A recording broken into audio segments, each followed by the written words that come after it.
le Sénégal, nous évoquons donc la réélection de Macky Sall, réélection estimée par la presse de sans surprise. Justement, hein, Georges Hérault, puisque nous parlions du bilan, Ambroise trouvait que Macky Sall n'a pas été très présent sur le continent. Mais est-ce que ça, c'est un reproche qu'on doit lui faire dans la mesure où il est élu, et on vient de le dire, par les siens pour s'occuper des problèmes sénégalais? Bon, étant donné que on ne peut jamais vivre en autarcie. Le Sénégal, comme nous le disons, le Sénégal, c'est un pays francophone. Robinson Crusoe a vécu en autarcie. Et donc, c'est un pays, vous voyez, c'est d'ailleurs une colonie de peuplement de la France. Et d'ailleurs, le Sénégal, le pays, a joué un rôle de leader qui pousse les autres à aller plus loin. Donc la France l'a utilisé pour ce rôle en Afrique de l'Ouest. Et donc, être président dans ce pays, vous êtes sollicité par les autres pays, évidemment, surtout les pays les pays français de l'Afrique de l'Ouest. Oui. Et donc, ici, effectivement, comme nous l'avons souligné, il n'a pas pu prendre le devant de certaines crises qui ont secoué l'Afrique de l'Ouest. Mais ce qui est sûr, c'est qu'il a été élu, c'est pour les Sénégalais. Parce que peut-être qu'il a estimé qu'il faut beaucoup de choses pour le Sénégal d'abord. Parce que, heureusement, il est sorti pour le deuxième tour, et le deuxième mandat. Donc, on verra si le deuxième mandat va lui permettre d'aller plus loin, parce que peut-être il est en train de préparer son deuxième mandat. Si il s'occupait de l'extérieur et laissait l'intérieur, c'est l'intérieur qui va le relier. Donc ici, on ne peut pas totalement le critiquer, mais attendons le deuxième mandat pour voir ce qu'il pourrait faire. Si éventuellement, dimanche, s'il y avait d'autres situations, Macky Sall, maintenant qu'il est confortablement là, il n'a plus à se soucier d'un second mandat, pourrait davantage être porté vers l'extérieur. Si il n'est jamais tenté par cet esprit de pouvoir mouvoir les lignes, bouger les lignes pour pouvoir y rester, ce n'est pas 100% exclu en Afrique. Donc on attend de voir si c'est un mandat de toutes les libertés pour qu'il puisse réellement prendre position. Moi, je pense sincèrement que s'il n'avait pas pris position, c'est pas parce qu'il n'a pas le temps et l'intérieur l'occupait trop, mais c'est parce que simplement il n'entretient pas bien la démocratie. Ses visions, c'est comment se maintenir au pouvoir au lieu de faire avancer la démocratie. Vous savez, beaucoup reprochent à Nicéphore Soglo d'avoir organisé des élections et de les avoir perdues. Et c'est devenu une boutade que tout le monde lance en disant qu'il faut être Nicéphore Soglo pour organiser une élection pour pouvoir la perdre. Alors, démocratiquement, ça ne tient pas la route. Mais vous voyez, ça caricature la vision d'un certain nombre de politiciens qui pensent que contre vents et marées, ils peuvent s'accrocher au pouvoir. Et donc, c'est ce que Macky a fait. Et il peut sous-matcher tout le monde de façon ahurissante. C'est ça qui a poussé le patriarche Ouad à sortir de ses gonds. Et ça, d'ailleurs, ça a été contre-productif aussi parce qu'il a appelé à boycotter les élections. Ça veut dire que, vous savez, les appels d'un leader, quelqu'un qui a eu à gouverner un pays jusqu'à je pense qu'il a fait 2 mandats. Non, il a fait quoi? C'est le troisième qu'il voulait tenter. Il n'a pas pu. Donc, quelqu'un qui a fait 10 ans ou 14 ans, il non? a fait 14 ans de quoi, là? Il a des partisans, certains, inconditionnels. Des gens qui... Et donc, quand il lance un mot d'ordre, il faut savoir que ce serait suivi. Et donc, je pense sincèrement que ça aussi, ça... La participation à 65% le dément également. C'est des gens qui ont donné cette participation. Je ne sais pas, reste à vérifier sur le terrain. Alors maintenant, quelle est, dans ce second mandat, la relation que Macky Sall doit entretenir avec d'abord ses opposants et ensuite, surtout, ceux qui sont en détention? Il y a un schéma actuel dans la réelle politique. C'est le dialogue. C'est le schéma. Et je déteste ça. Je sais que quand ça chauffe, c'est autour d'une table qu'on peut trouver un terrain d'entente. Ça a toujours été comme ça aussi. Mais ça devient une règle pour certains. Ils savent bien, ils volent. Ils savent que par après, il va convoquer les gens pour la table et discuter. Je crois que c'est malsain, c'est amoral en matière politique. Il va falloir mettre un peu d'éthique et de la morale dans la politique. Même si on me dit que dans la réelle politique, la morale disparaît, l'éthique s'engouffre. Je suis vraiment désolé. Parce que sans la morale dans la politique, le pays même sera ingouvernable. Parce que ceux qui doivent donner les bons exemples, c'est l'exécutif, c'est ceux qui sont au Parlement, c'est eux qui doivent donner le bon exemple. Parce que si nous sommes dans un État démocratique comme au Sénégal, tout ce qui doit émaner de l'Assemblée doit être des choses propres. Parce que les gens ont été élus de façon démocratique et par le peuple. Pas comme dans certains pays où on sait qu'on prend un bic, un papier, on nomme des gens, on prend de lui, il est nommé ici. Mais je dis concrètement que la situation aujourd'hui pour Macky Sall, c'est de mettre la balle à terre, complètement la balle à terre, de reconnaître qu'il a fait des erreurs politiques, surtout dans la lancée de la démocratie, d'appeler des adversaires politiques, de faire sortir l'autre. Ils savent le faire, hein, c'est Khalifa Sall de la prison, parce que lui, il a déjà promis que s'il était élu, il va voter, il va prendre une grâce. Ça, c'est dans le schéma politique. Il veut prendre l'électorat de Khalifa Sall. C'est dans le schéma politique. Ça, c'est des calculs politiciens. Et ça aussi, on le sait, mais il a intérêt à le faire. Pourquoi il a intérêt à le faire? Il a déjà gagné les élections.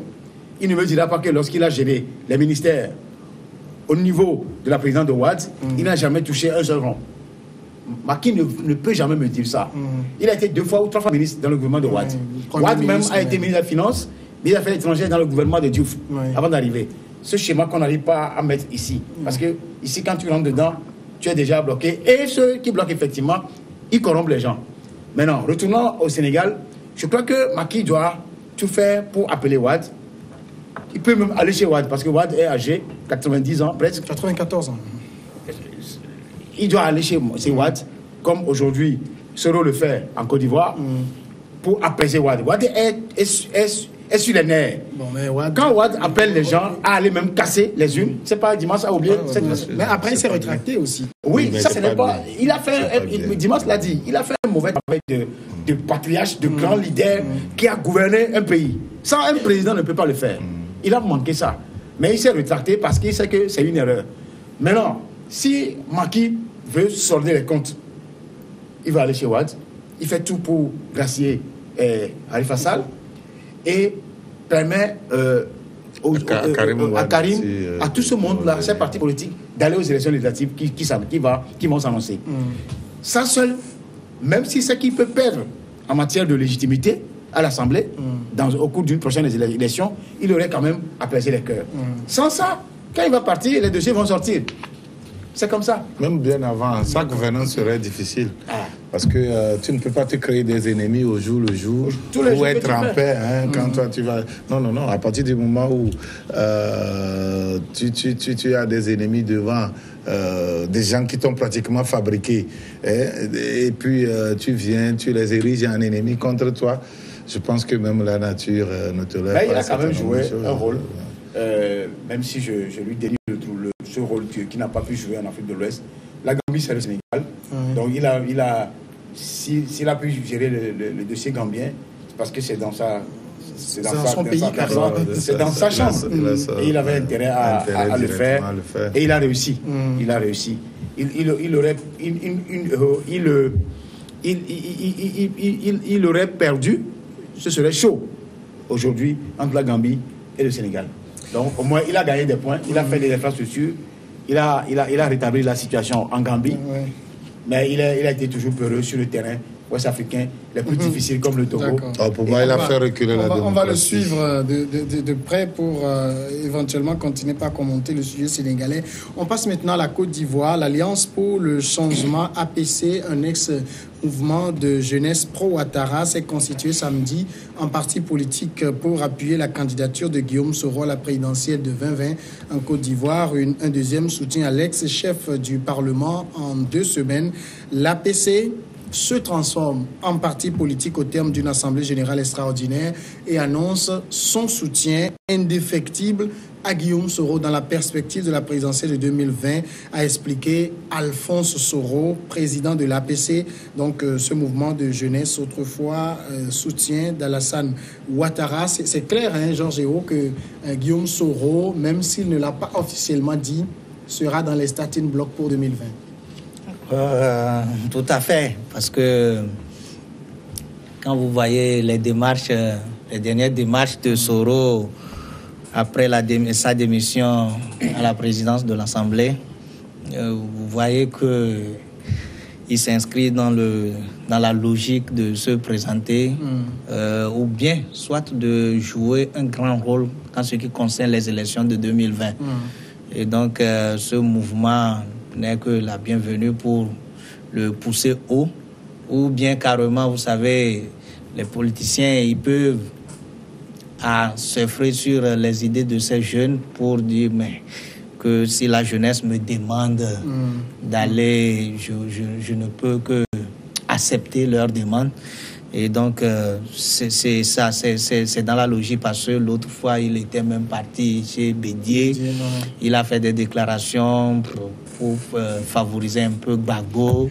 C'est comme si, cette fois-ci, il n'y a pas les tissus en train de brûler entre Alassane Ouattara et Soro. Et donc, vous avez écouté même quand Soro n'avait même pas démissionné, Alassane Ouattara avait annoncé même sa démission oui. Et dans une conférence de presse. Donc, ça veut dire que ici, Soro est en train de vouloir revenir aux affaires, jouer le premier rôle qu'il avait joué au temps de Gbagbo. Et donc, c'est dans la logique.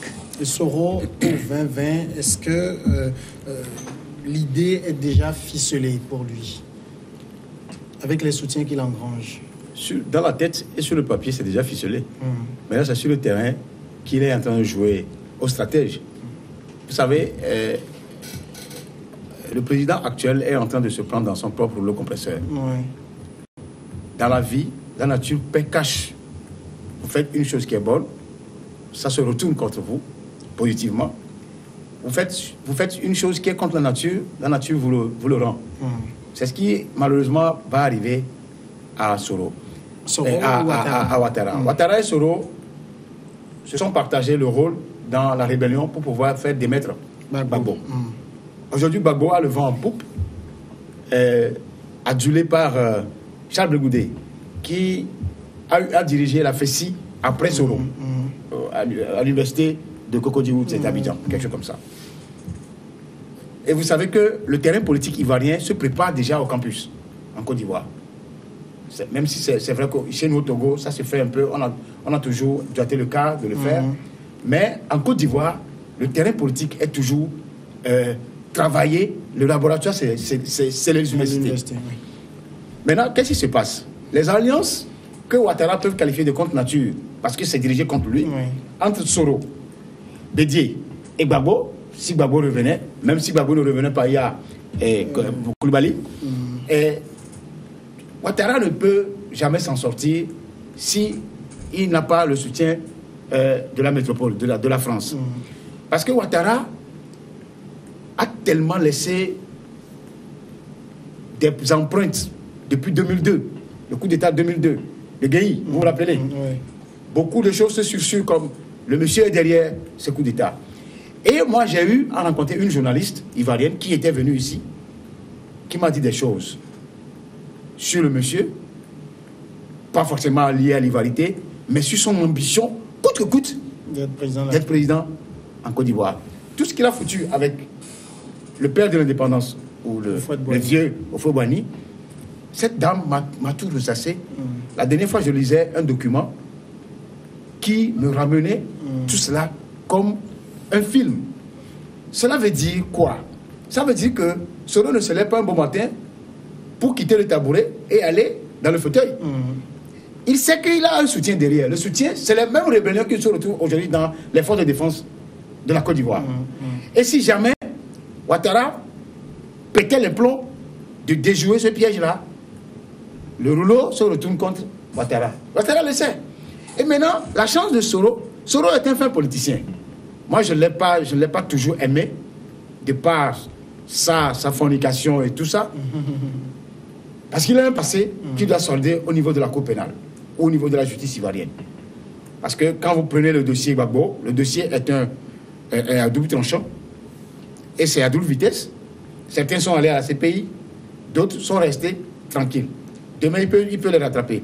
Mais Soro étant intelligent, c'est Ouattara qui va perdre. Si jamais Soro, même si Soro est Bédié, ça y est déjà, il y a un problème pour Ouattara. Ouattara ne voulait même pas. Il avait même dit qu'il ne voulait même pas voir ça. Mais Ouattara est qui pour dire à Soro qu'il ne veut pas voir Bédié et Soro se réunir.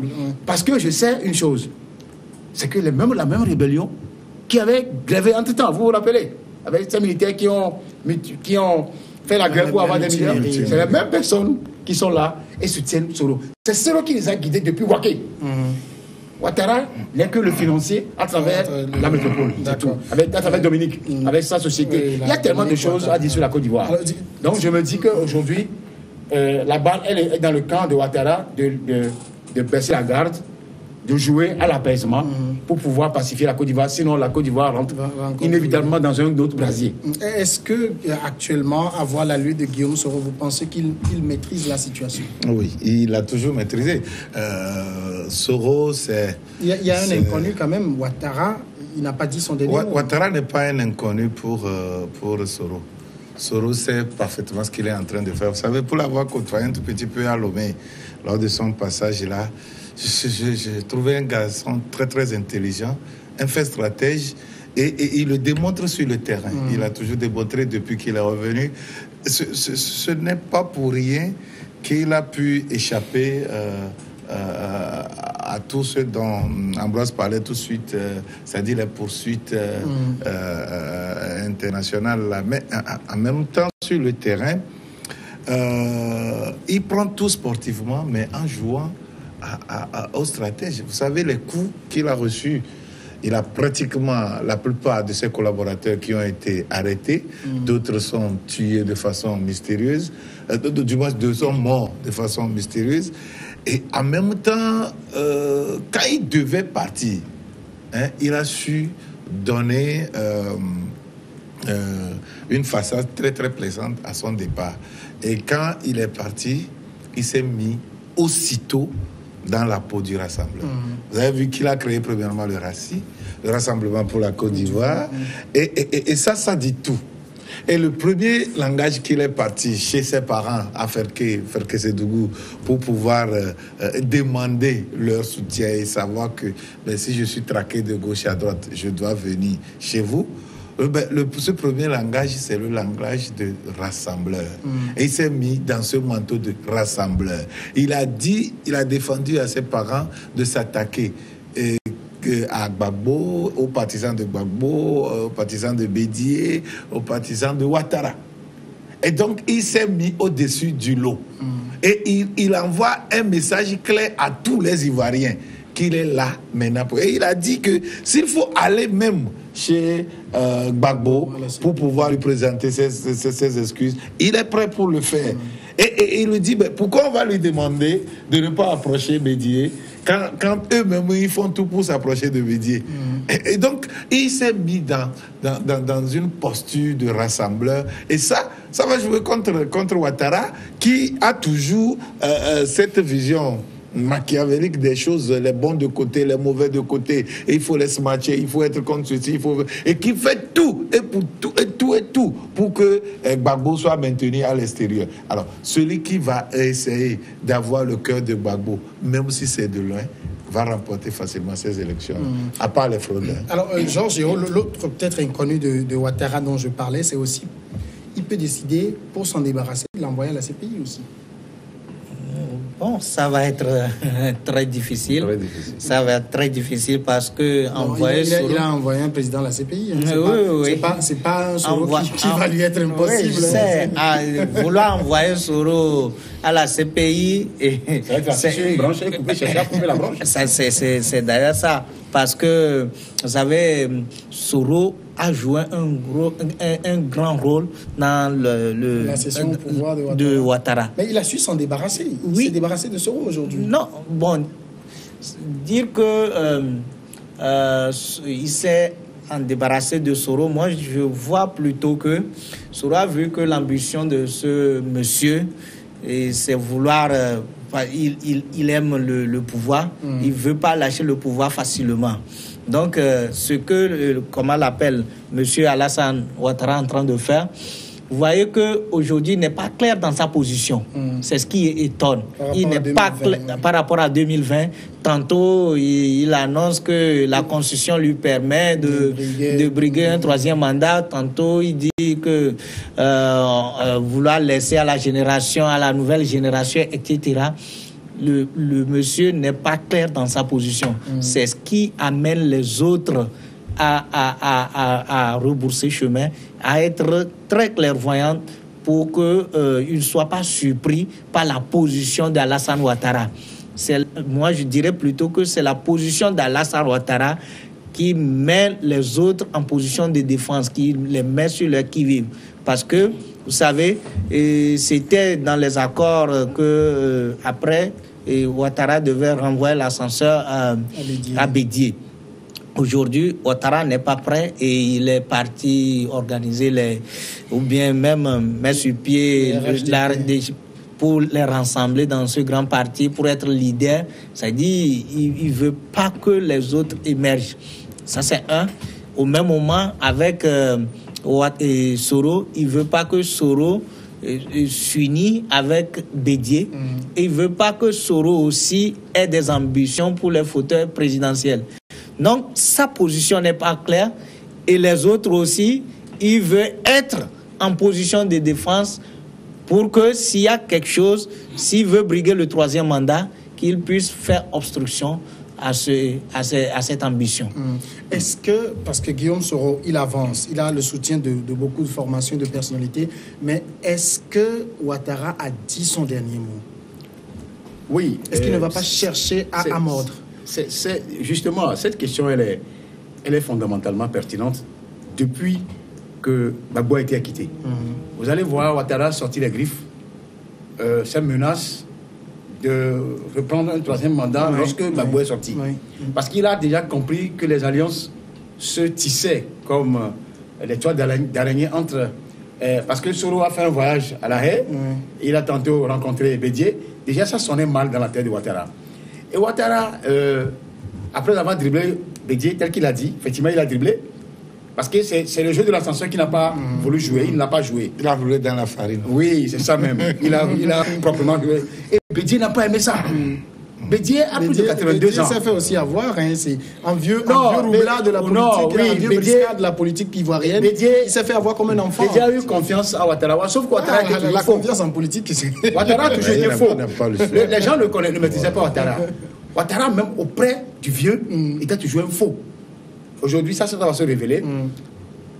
Depuis que Gbagbo a été acquitté, Ouattara est dans ses gonds, et il est aux dents, parce que il sait que il ne redoutait même pas de Bédié, il redoutait maintenant de Gbagbo. Est-ce que Gbagbo va annoncer sa candidature? Donc ils se sont créés encore une alchimie. On acquitte quelqu'un, vous comprenez qu'on acquitte quelqu'un, ça veut dire qu'il n'y a pas de charge. Maintenant, vous gardez la personne. Ça veut dire quoi? Ça n'a aucun lien. C'est quelle justice, ça? Ça n'existe nulle part. Donc, ce qui veut dire, quelque part, une justice où l'accusation est plus forte que la justice. Oui. Le juge qui va prendre... Ça vous dit, il a même... C'est un menteur. Le monsieur a dit qu'il n'a jamais rencontré Ocampo. Les images... On a vu les photos, on a vu le reportage de LTI. Oui. Ça voudra dire que, quelque part... le monsieur est coincé actuellement, et quand vous écoutez son porte-parole, vous comprenez qu'ils sont actuellement dans un gêne total et ils ont changé de langage. Ils parlaient de réconciliation quand Gbagbo avait été libéré, mais quand Soro et autres ont annoncé rencontrer Bédié, autres ont dit, ils ont changé de langage, que la justice ivoirienne avisera. Vous comprenez que ce qui est arrivé à Simone peut arriver à Gbagbo quand il va redescendre. Qu'il fasse d'abord une déclaration, qu'il soit sûr que le monsieur ne partirait pas sur la base d'aller à une élection quelconque en Côte d'Ivoire ou d'appuyer Bédié ou Soro. Alors, donc c'est ça le problème. Ça veut dire aujourd'hui que Guillaume Soro est une hante les sommeils de Ouattara? Mais bien sûr, terriblement. C'est pour ça qu'il a vite vu de loin. Pour avoir collaboré avec lui, vous savez, si vous êtes avec un collaborateur, vous savez que celui-là, c'est un dauphin naturel, mais on le combat. C'est ce qui arrive souvent dans les systèmes de règne, là où les dauphins indésirables, on les détecte tôt pour pouvoir... C'est comme le Hérode, non, le roi Hérode, à qui les mages sont venus dire que... il paraît il a envoyé tuer tout le monde. C'est ça. Donc, il voyait cette potentialité en Soro et il faisait tout pour l'étouffer. Et c'est pour ça qu'il multipliait les manœuvres. Il voulait le mettre 100% sous ses coupoles. Finalement, le monsieur a dit, si vous voulez me prendre comme un bambin, je démissionne. Et il est parti. Maintenant, il est libre. Et maintenant, il est difficile parce que sa majorité le tenait à la tête de l'Assemblée nationale qu'il pensait qu'il peut le manipuler. Mais maintenant que le monsieur est libre, il ne se sent pas... maintenant qu'il est libre, c'est dangereux pour lui. Et donc, il redoute. Moi, je voudrais ajouter ceci. Tu as posé la question. L'autre ami avait répondu... pour dire que Ouattara ferait une très grave erreur. Il y a deux schémas. Soit, dans cette configuration géopolitique ivoirienne, Ouattara peut décider, on peut même aller loin en voulant assassiner Soro. Il faut s'en débarrasser. Mais s'il y a une fibre, qui lie Ouattara à la France choisit là où se trouve son intérêt. Il suffit que Soro négocie quelque chose avec la France. On se débarrasse de Ouattara, on s'en fout de Dominique. C'est ça le problème aujourd'hui. Donc, il y a un risque énorme que la Côte d'Ivoire rentre encore dans le jeu de la guerre parce que les forces nouvelles qui se retrouvent aujourd'hui dans les forces de défense sont toujours là pour défendre Soro. Et Ouattara ne va jamais hasarder à aller sur un terrain de guerre contre Soro. Les Bakayoko et autres là sont des proches directs de Soro. On voyait Bakayoko à côté de Soro ici à Lomé. Donc tout le monde, tous, ils sont actuellement de façon furtive, ils suivaient de façon furtive ce qui se passe. À un bon matin, si jamais Ouattara faisait clé, ils peuvent démissionner et retourner la lame contre Ouattara rapidement. C'est comme ça. Ce n'est pas acquis d'avance. Comme dirait l'autre, affaire à suivre. On marque la grande pause, on revient après le journal.